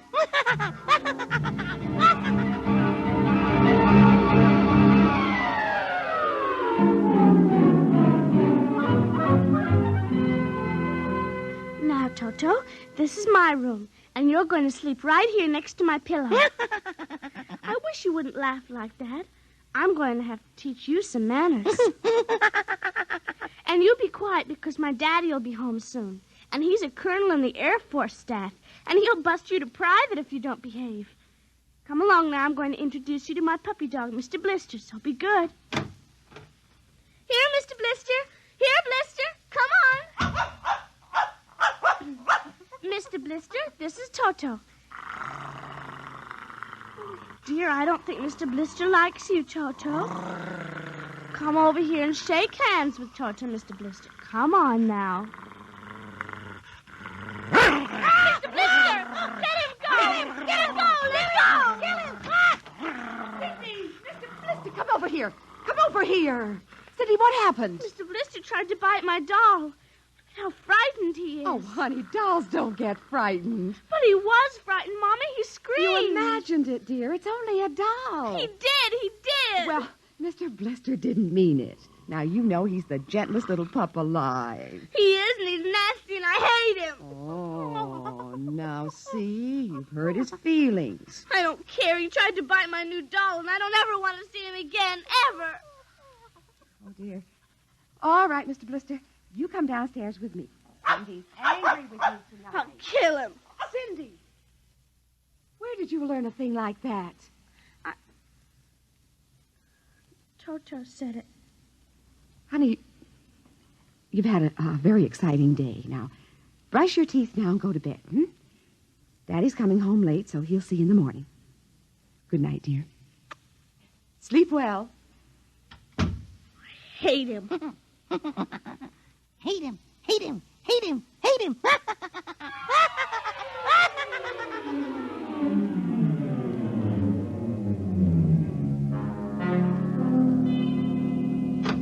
Morning, Alma. Breakfast ready? In a minute, dear.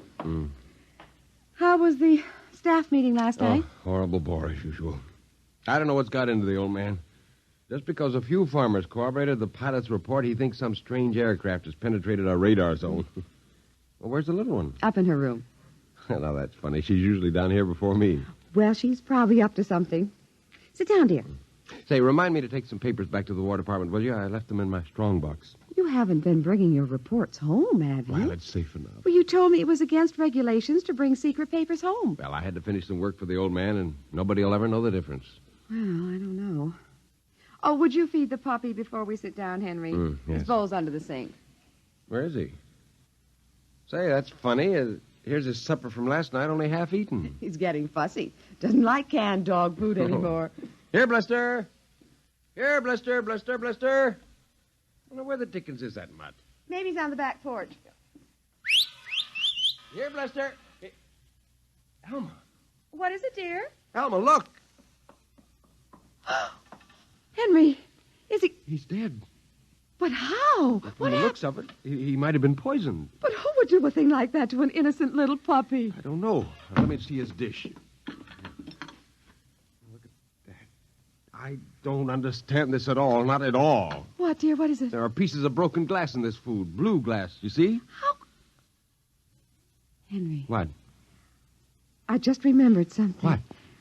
It may be coincidence, but in the bathroom this morning... Well, what about the bathroom? Cindy's blue glass, the one with the Mickey Mouse on it, was broken.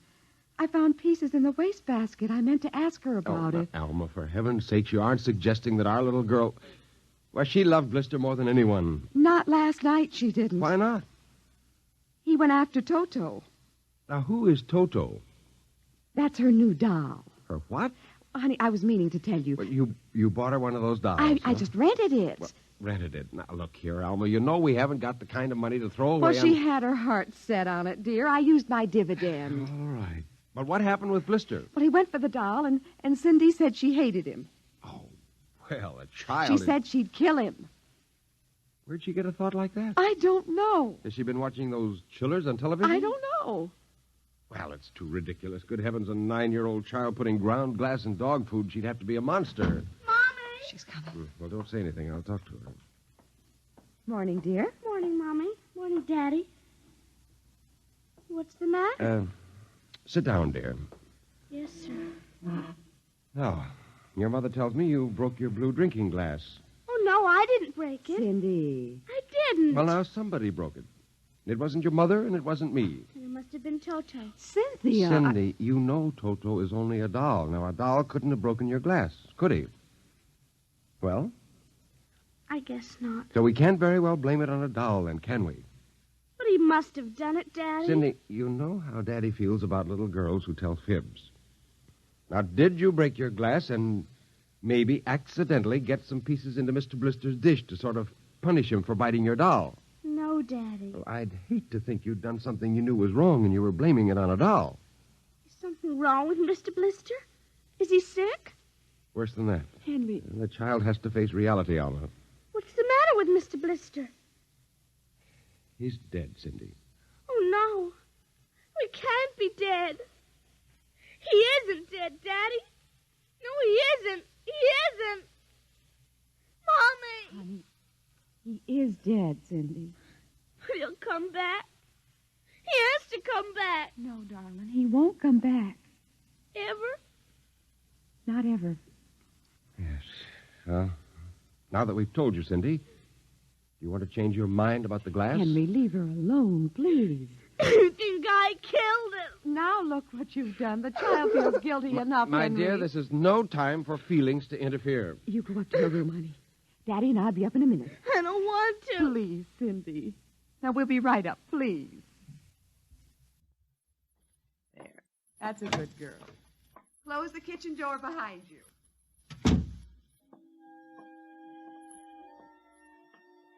Mr. Blister's dead. He isn't coming back. Ever. Ever. Daddy thinks it was me, but it was you. It was you.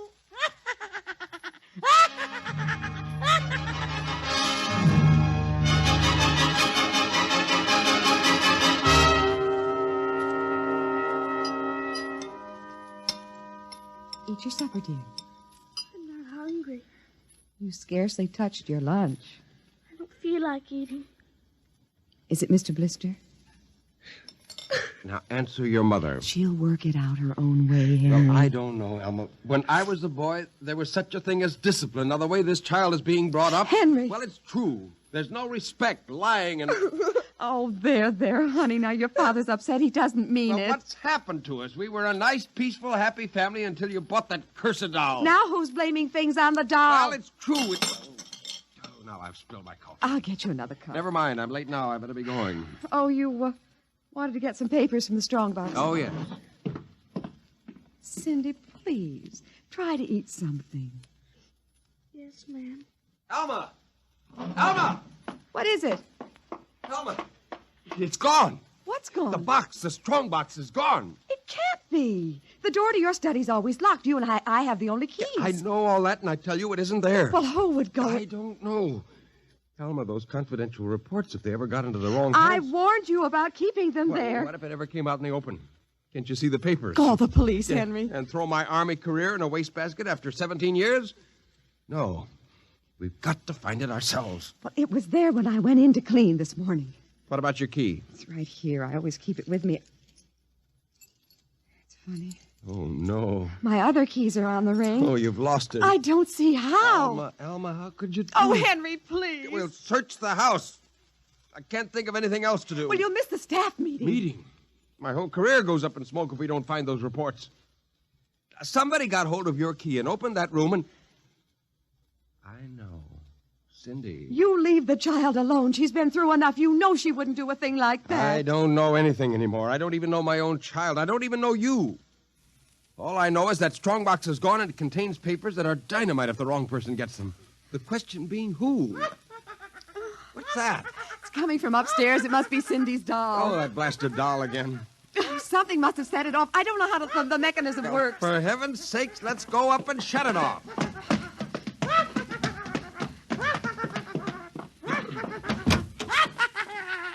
Toto! Kill him! How do you do? Stop it! Blasted little imp. Henry. Ever since you... Henry. What? Look. Where? What? Around the doll's neck, the key. The key to your study. You see, Alma, it was Cindy after all. I don't believe it. Well, good heavens, do you have to have it spelled out for you? Here's our doll with a key around its neck. She wouldn't, Henry. You know she wouldn't. Oh, ever since you got this fool doll, she's been acting half insane. First the dog, and now this. I think she hates us, Alma. Henry, Cindy is my child. I know her. I know she's a good, sensitive person with no malice in You're her. simply refusing to face the facts, my dear. What are you going to do? I'm going downstairs and have a talk with that young lady.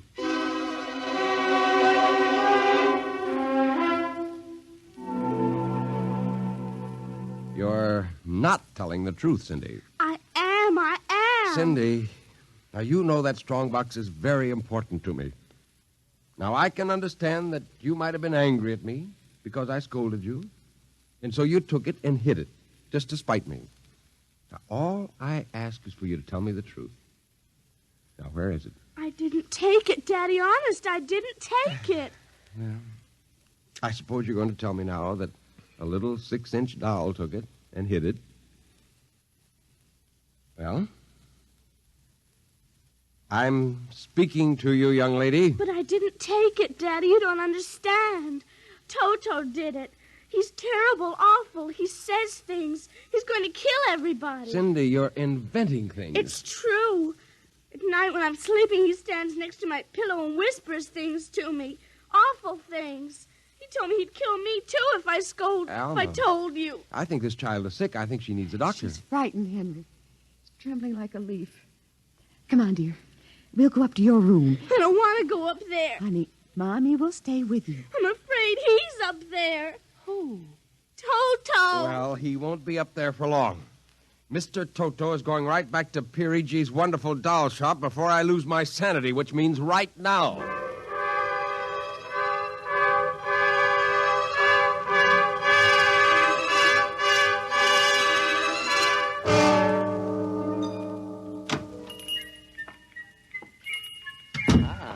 Colonel Grayson, welcome to the home of Pirigi's wonderful doll. Are you Pirigi? Santor Pirigi, creator of the universal doll, the doll with a mind, the doll which...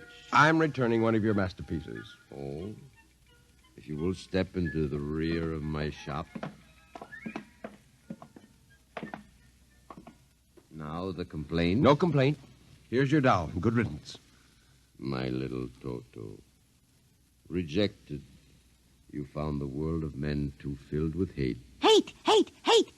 We will change all that later on. Return to your comrades in the window, little one.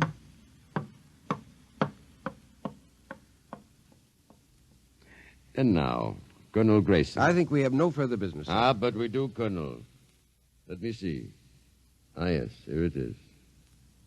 Do you recognize this strong box, Colonel? My strong box? Well, where? My little Toto is very clever, sir. Are you trying to tell me your doll stole that from me? Let us not say stole. I am merely keeping it in custody. What's the game, Pirigi? The game, as you call it, is blackmail. You give me what I want, and I do not ruin your career. What do you want? Information. We already know something from the reports of the War Department concerning a certain strange-looking sphere reported by one of your pilots. What government do you represent? I represent Pirigi's wonderful dolls, none other. I am not so naive, sir. Perhaps I should explain. Each man hides something from the world. Each man loves something more than life. With the help of my wonderful dolls, I obtain personal information which enables me to control the men who control the world. You're a madman. A genius. You would be surprised at the list of men who have become the confidants for my dolls. Do you think you can blackmail me into betraying my country? If the price is right. And in this case, sir, the price is your career and the lives of your wife and child. Why are you so interested in the flying sphere? Let us say for reasons of my own. Well, Colonel? Hand over the strongbox. I warn you, I have a gun. Give it to me. You are being foolish. Put down that walking stick. Now. No closer. Now.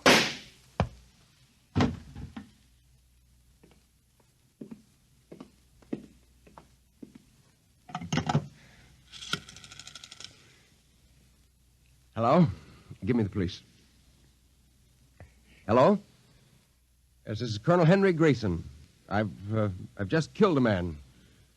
Yes, Pirigi's doll shop, corner of 4th and Lexington. The body is in the back room. Yes, I'll wait for you. Shut up. Shut up, you little fiend. Colonel Grayson. Did I hear it speak? Colonel Henry Grayson. I must be going out of my mind, a 6-inch doll. Shut up! Your master's dead. You are mistaken, Colonel. I, Toto, am the master. What do you mean? If you will examine the body of Santor Parigi, you will see that he does not bleed. And he does not bleed, Colonel, because Santor Parigi never lived. Never lived? Santor Parigi is a doll. A doll? But that's impossible. He's a man. He talks. He walks. The people of Meretrix are skillful doll builders. People of Meretrix, doll. But look, who are you? I am Xanthus Imperator, commander of the legions of the 3rd planetoid, Meretrix.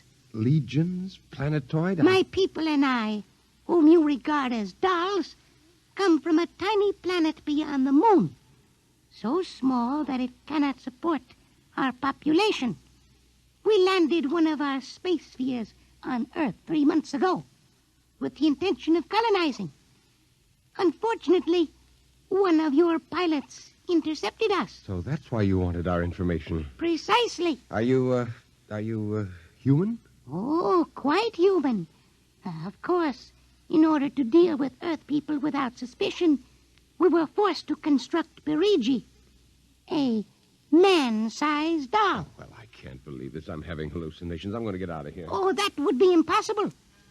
We have weapons of destruction quite unknown to Earth people. Well, I phoned the police, and they'll be here soon. By the time they arrive, my people will have prepared something quite shocking.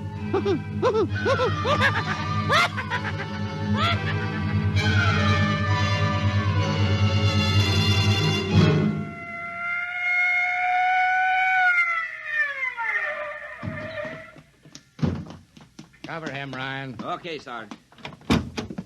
You the guy who turned in the call? Yes. Where's the body? Well, it isn't exactly a body. What do you mean? It's a doll. A what? Well, you've got to let me explain. Now, this sounds fantastic, but I've stumbled onto an unbelievable plot to control the world. Keep talking. Now, these little dolls, they aren't really dolls. They're tiny people. There's a big doll named Santo Parigi, and he runs this shop. Holy smokes. He's off his trolley, Sarge. Listen, mister, we got a call that there was a murder here. Now, if there was one, where's the body? Behind those curtains in the back. Only it isn't really a body, you see. What? I hear something back there, Sarge. All right, cover those curtains. You, is anyone back there? Come on out. Come out or we'll come in and get you. Something's coming. The curtain's opening. Welcome, gentlemen. Parigi.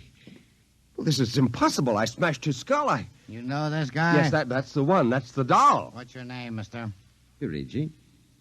Santo Pirigi, creator of the Universal Doll. You ever see this man? Never until just now. What? Well, he's lying. I tell you, he's nothing but a life-size doll. The real masters are these little dolls. Ryan, are you getting this? He's wacko, Sarge. Nutty as a fruitcake. Look, I'm not crazy, I tell you. I can prove it. They must have fixed up his head when I smashed it in. Touch him, you'll see. Mr. Parigi, you know what the guy is talking about? The man is demented, obviously. No, look, I tell you, there's a plot to control the Earth. Listen, you've got to let me call the War Department. They'll want to know about the flying sphere. Holy mackerel, this gets worse every minute. Ryan. Take him to headquarters? Save some time. Take him down to the psycho ward. Okay, Buck Rogers. Look, come along nice and quiet. Look, you've got to listen to me. Don't you see the future of mankind is at stake? Sure. I know how it is. Look, he's nothing but a man-sized doll. Touch him. And the little ones are going to take over the Earth. I know. I had the DTs once. Okay, Sarge. We'll see you later. Please. Come along. Please, now. listen to me. You've got to listen to me. Sorry to cause all this trouble, Mr. Parigi. Not at all, sir. Not at all. Well, I'll be. Well, that ain't the cutest little doll. Say, my little girl will be nuts for that. So perhaps you will accept it as a gift? Well, now, For saving my life. That madman might have killed me. No home is really complete without one of Pirigi's wonderful dolls, Sergeant. Is that right, Toto? Yes, but I would like in some way to show my gratitude. You will be doing me a favor if you will take the doll home to your little daughter. Say, this ought to make her the happiest girl in the world. Yes, Toto will come as a great surprise. A very great surprise. Won't it, Toto?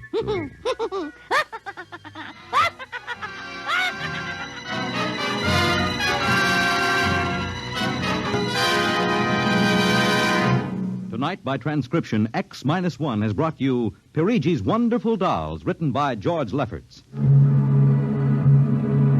Heard in the cast were Janet Alexander as Cindy, Ann Petoniak as Alma, Nelson Olmsted as Henry, Joe DeSantis as Pirigi, Michael O'Day as Toto, Ken Lynch as the Sergeant, and Frank Milano as Ryan. This is Fred Collins speaking. X-1 was directed by Fred Way and is an NBC Radio Network production.